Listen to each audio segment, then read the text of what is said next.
Welcome to Echoes of the Damned. Echoes of the damned. Echoes of the damned. Echoes of the damned.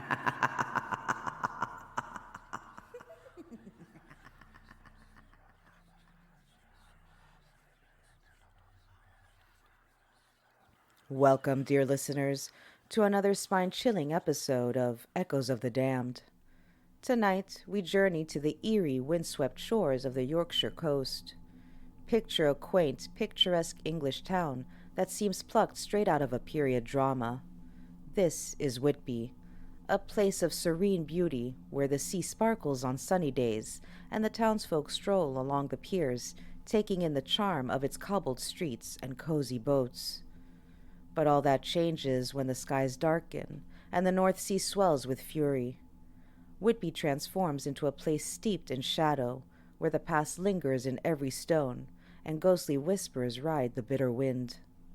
Our tale begins at the heart of Whitby's haunting, Whitby Abbey. Perched on the east cliff, these ancient ruins hold the memories of 1,000 years, and perhaps the souls of those who once walked its sacred halls. Tonight, we delve into the legend of two spectral nuns, one saintly and one tormented, and the dark, sinister tale of Count Dracula's arrival on English shores.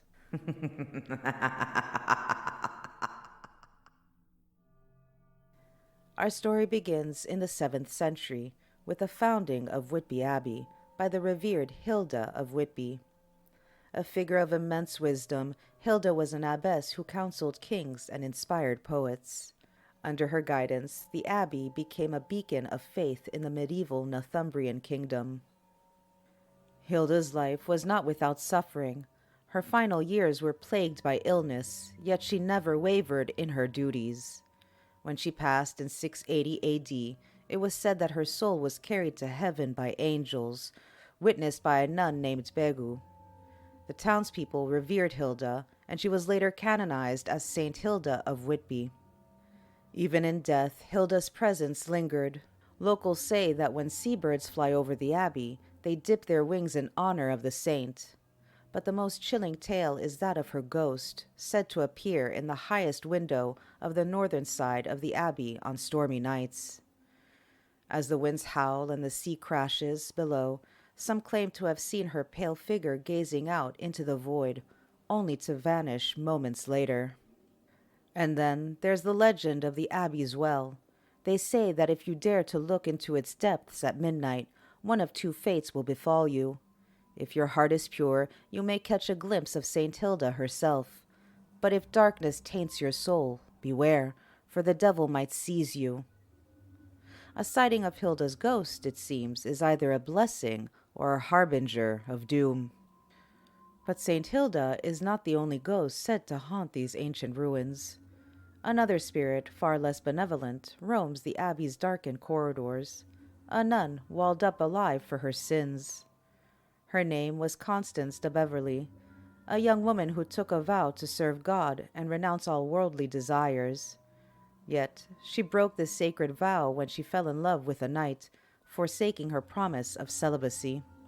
Her betrayal was unforgivable. The sisters of Whitby Abbey condemned Constance to a fate worse than death.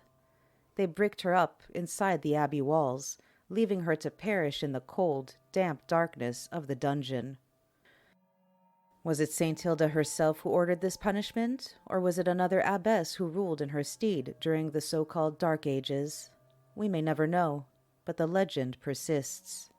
To this day, those who wander the ruins at night claim to hear the anguished cries of a woman carried on the wind, begging for forgiveness, pleading for mercy. Some say they see the fleeting apparition of a young girl, desperately trying to flee her stone prison. Is it the ghost of Constance, eternally trapped, seeking freedom from her cursed tomb? The tale of Constance de Beverley became so infamous that it inspired Sir Walter Scott's poem, Marmion, which tells of a nun walled up alive for her transgressions. Whether the poem birthed the legend or merely captured an existing one, the haunting of Constance has left an indelible mark on Whitby's dark history.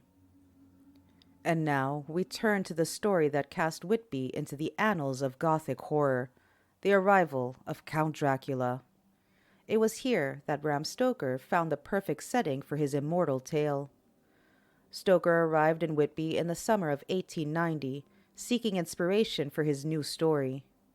He stayed at Mrs. Vazay's guest house, where he heard the legends and explored the ghostly ruins of the abbey. Whitby's atmosphere captivated him, and soon it became the backdrop for one of literature's most terrifying figures. In Dracula, Mina writes of the abbey. Right over the town is the ruin of Whitby Abbey, which was sacked by the Danes. It is a most noble ruin, of immense size and full of beautiful unromantic bits. There is a legend that a white lady is seen in one of the windows. Stoker drew upon the town's history and legends, weaving them into his narrative. The story of a ghostly nun haunting the abbey found its place within the pages of his novel. And the arrival of Dracula himself, depicted as a dark, mysterious ship crashing onto the shores of Whitby, was inspired by a real event.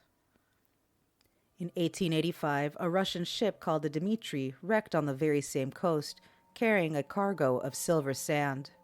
Stoker altered the name to the Demeter, giving birth to one of the most iconic moments in horror literature. Whitby, with its eerie ruins, storm-lashed shores, and spectral tales, became the stage for Dracula's first steps onto English soil. It was here that the Count begins his reign of terror, forever entwining the town's fate with that of the undead. Today, the echoes of these legends still resonate through the ruins of Whitby Abbey. The haunting presence of St. Hilda, the cries of the walled-up nun, and the dark shadow of Dracula all linger in the air.